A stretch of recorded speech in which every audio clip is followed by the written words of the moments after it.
स्वागत करता हूँ रिएक्ट अपना चैनल पे।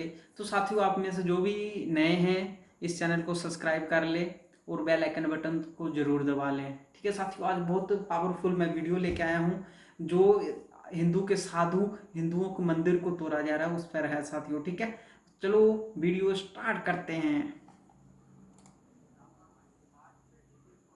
भाइयों, आज से राम ठीक राम। 148 दिन पहले पालघर में हुए साधुओं पे हमले से आप भी बहुत दुखी हैं और आपने भी मेरे जैसे ऐसी घटना पहली बार सुनी है। और जस्टिस हम फॉर सभी उन हिंदू साधुओं को साधु। इंसाफ दिलाने के लिए पिछले कुछ समय से सोशल मीडिया पे लड़ रहे हैं और ये सोच रहे हैं कि अभी तक उन्हें इंसाफ क्यों नहीं मिला। तो भाइयों प्लीज ये वीडियो लास्ट तक जरूर देखें, क्योंकि लास्ट में जो दो जूना अखाड़ा के साधु थे, जिसमें से एक 70 साल के महाराज कल्पवृक्ष सक्री जी, तो जब उन्हें भीड़ मार रही थी तो वो हंस रहे थे। तो आज हम सभी लोग उसी हंसी का रहस्य जानने का प्रयास करेंगे और उन साधुओं को इंसाफ कैसे दिला सकते हैं वो भी इस वीडियो में चर्चा करेंगे। आपको पता है ये पालघर में हुए साधुओं पे हमला ये पहली बार केस नहीं हुआ ऐसा। अगर हम लोग न्यू इंडिया की बात करें तो ऐसे केस रोज होते हैं। कहीं पे साधुओं को पेट से बांध कर मार देते हैं तो कहीं पे डरा धमका के मारते हैं। ये तो वो घटना है जो हम सभी लोगों को सोशल मीडिया के माध्यम से पता चली है। तो हमारा सवाल ये है कि ये साधु ऋषि मुनि और सन्यासी होते कौन है और इनका हम सभी के साथ क्या रिलेशन है। क्या ये भगवा छोला ओढ़े एक शांत ब्रह्मचारी होते हैं जिन्हें दुनिया से कोई मोह नहीं, या बड़े बड़े बालों वाले, दाढ़ी वाले, पूरे शरीर के ऊपर भस्म राख लगाए हुए तपस्या करने वाले नागा साधु होते हैं, या वो लोग जो समाज में जितनी भी परेशानियां दिक्कतें हैं बाहरी या फिर अंदरूनी, उनको अपनी जिंदगी भर की कठोर तपस्या से जो सिद्धियां प्राप्त हुई हैं उन सिद्धियों की मदद से समाज को जो तकलीफें उनसे दूर करते हैं और एक नया रास्ता दिखाते हैं। अगर मैं आपसे एक चीज पूछूं कि भगवान राम के और भगवान कृष्ण के गुरु कौन थे, वो भी ऋषि मुनि थे। जब स्वयं भगवान ऋषि मुनियों की रिस्पेक्ट करते थे तो इससे बड़ी कोई बात नहीं हो सकती। थोड़ा सा सोचिएगा इस बारे में। बाकी अगर आप हिस्ट्री पे गौर करेंगे तो त्रेता युग, सतयुग और द्वापर युग में एक भी कहानी नहीं मिलती कि जब किसी ऋषि मुनि सन्यासी या साधु को मारा गया हो। लेकिन पुराणों में और वेदों में बताया गया है कि जब भी किसी ने इन लोगों का अपमान किया तो उन लोगों ने हमेशा श्राप दिया उसे,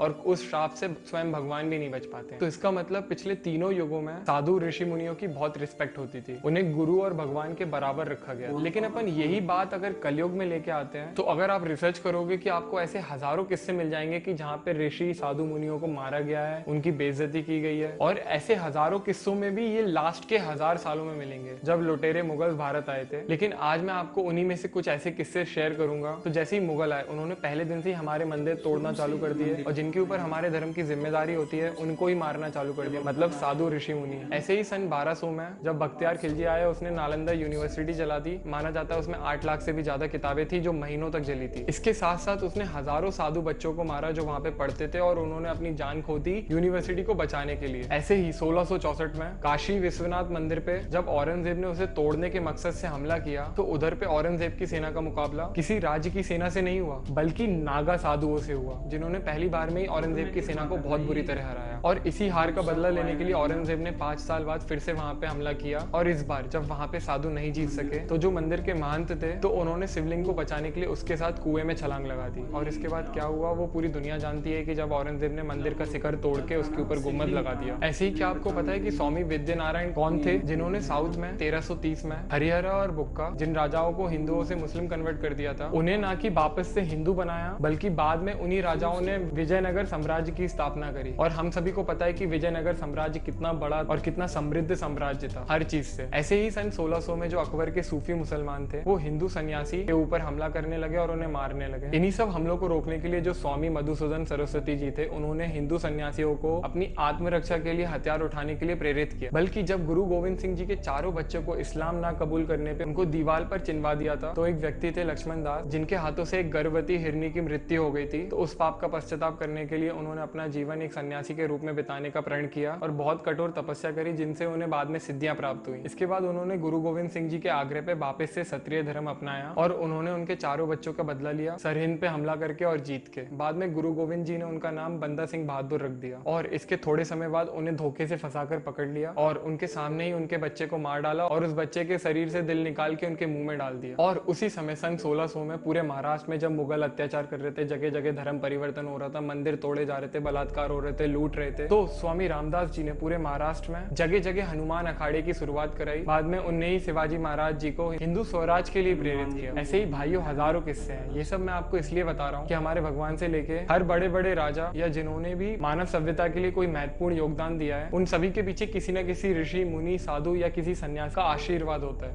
आपको ये जान के बहुत हैरानी होगी कि ये लोग पूरे मटेरियल वर्ल्ड में किसी चीज से मतलब नहीं रखते। सारी चीजों को छोड़ के ये अपने आप पे ही काम करते हैं। आप में से बहुत सारे लोगों को इन पे डाउट होता होगा ये आज के समय में भी ऐसे काम कर लेते हैं जो इम्पॉसिबल है सिर्फ अपने दिमाग को जीत के। एक छोटा सा एग्जाम्पल है, हम सभी को पता है कि धरती पे गंगा कैसे आई थी। जो भागीरथ जी, उन्होंने हजारों सालों तक एक पैर पे खड़े होकर दोनों हाथ जोड़ के तपस्या करी थी। उसके बाद ही शिव जी ने प्रसन्न होकर गंगा को धरती पे भेजा था। आप लोगों को भले ही इस बात पे भरोसा ना हो, ऐसे ही कुंभ के समय में ऐसे हजारों लाखों साधु आते हैं जिन्होंने सालों की कड़ी तपस्या करी है। उन्हीं में से एक है प्रहलाद जानी, जिनकी आज मृत्यु हो गई है, जिन्होंने पिछले 80 सालों से कुछ खाया पिया नहीं। उन्होंने पूरी साइंस वर्ल्ड को चुनौती दे दी। उनके ऊपर पूरी दुनिया में आर्टिकल पब्लिश किए गए, यहाँ तक कि अपने देश की जो DRDO है उनने भी उनके ऊपर रिसर्च और एक्सपेरिमेंट किए। वो लोग भी हैरान हो गए कि कोई ऐसा आदमी भी है कि जिन्होंने 1940 के बाद कुछ खाया पिया ना हो। ऐसे ही कई साधु हैं जो कैलाश पर्वत पे -10 डिग्री के अंदर बर्फ के नीचे दबे हुए रहते हैं। ऐसे ही एक और साधु के ऊपर बात कर लेते हैं जिनका नाम है अमर भारती है। उन्होंने पिछले 40 साल से अपना एक हाथ हवा में रखा हुआ है। हम लोगों को तो स्कूल में पनिशमेंट मिलती थी हाथ ऊपर रख के खड़े होने, और मुझे पता है कि वो कितना कठिन चीज होती थी। इन्होंने तो पिछले 40 साल से अपना एक हाथ हवा में रखा हुआ है। ये सब देखने के बाद अगर कोई मुझसे बोलता है ना कि भागीरथ जी ने 1000 साल तक तपस्या की थी एक पैर पे खड़े होके, तो मुझे उस बात में कोई हैरानी नहीं है। भाइयों, हम सभी लोगों ने पूरी वीडियो में इतनी सारी बात कर ली, इतने सारे एग्जाम्पल देख लिए, इतनी सारी चीजें देख ली। मैं आपको ये सब चीजें इसलिए बता रहा हूँ, ये साधु लोग तो वैसे भी सारी चीजें छोड़ चुके हैं। आप इन्हें कितना भी मार लो, बेइज्जती कर लो, और आप में से बहुत सारे लोगों को ये लगता है कि ये धर्म के नाम पे कुछ भी करते हैं। तो मैं आपको बता दूं कि दुनिया में सारे काम धर्म के नाम पे ही होते हैं। रावण भी माता सीता को धर्म के नाम से ही उठा के ले गया था। इस्लाम भी धर्म के नाम पे ही हर साल करोड़ों जानवरों को मारता है। क्रिश्चियंस भी धर्म के नाम पे पूरी दुनिया में कन्वर्जन करते हैं। आतंकवादी भी पूरे धर्म के नाम पे ही पूरी दुनिया में आतंकवाद फैलाते हैं। तो सिर्फ आसाराम बापू जैसे थोड़े से साधुओं के पीछे आपके घर के बाहर भिक्षा लेने आए साधु को आप वैसे नजर से नहीं देख सकते, क्योंकि आपको पता है कि वेदों में क्या लिखा हुआ है कि हर एक मनुष्य को अपने जीवन के आखिरी सालों में एक साधु की तरह और एक सन्यासी की तरह जीवन बिताना पड़ेगा। कि आप जैसे ही 50 साल के आप अपना जीवन एक साधु की तरह बिताना चालू कर दें, घर बार छोड़ के वैराग्य का जीवन बिताएं। जब पालघर में साधुओं को मार रहे थे तो महाराज के चेहरे पे हंसी क्यों थी? तो मैं सोचता हूँ कि वो सोच रहे होंगे कि जब मुगलों के समय पे साधुओं के ऊपर अत्याचार होते थे, आज अपने लोग ही ऐसा कर रहे हैं। अगर आप सच्ची में पालघर के साधुओं को इंसाफ दिलाना चाहते हैं तो आपके घर पे कभी भी कोई साधु आए तो आप उनके पैर पड़े, उन्हें पानी पिलाएं, जितना हो सके आप उन्हें भिक्षा दें, क्योंकि उनका पूरा जीवन भिक्षा से ही है। क्योंकि एक साधु का एक हक है भिक्षा लेना, और उनको भिक्षा देने से भगवान भी मना नहीं करते। लेकिन आज के समय कोई हमारे घर के बाहर साधु आता है तो सबसे पहले अपने दिमाग में गंदे गंदे ख्याल आते हैं कि वो चोर है, या ऐसे कैसे कपड़े पहना, ये कौन है, लाठी लेके घूम रहा है, और हम उन्हें भगा देते हैं, हंसते हैं, उनकी बेइज्जती करते हैं। तो प्लीज भाइयों, अगर हम सभी लोगों को पालघर के साधुओं को सही तरह से इंसाफ दिलाना है तो पहले हमें दुनिया के जितने भी साधु हैं, वैसे ही बहुत कम बचे हुए हैं, दिखते भी नहीं है, आप प्लीज उनकी रिस्पेक्ट करना सीखें। किसी को क्या पता कि साधु किस रूप में है, कि वो एक साधु है या फिर स्वयं नारायण। तो भाइयों, अगर आपको ये वीडियो पसंद आई और आपने इधर तक देख लिया तो प्लीज इस वीडियो को लाइक करें।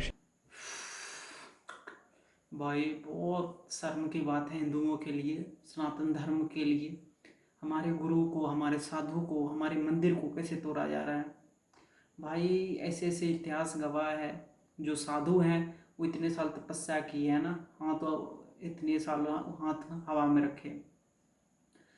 भाई बहुत क्या कहूँ भाई, कहने के लिए शब्द नहीं है।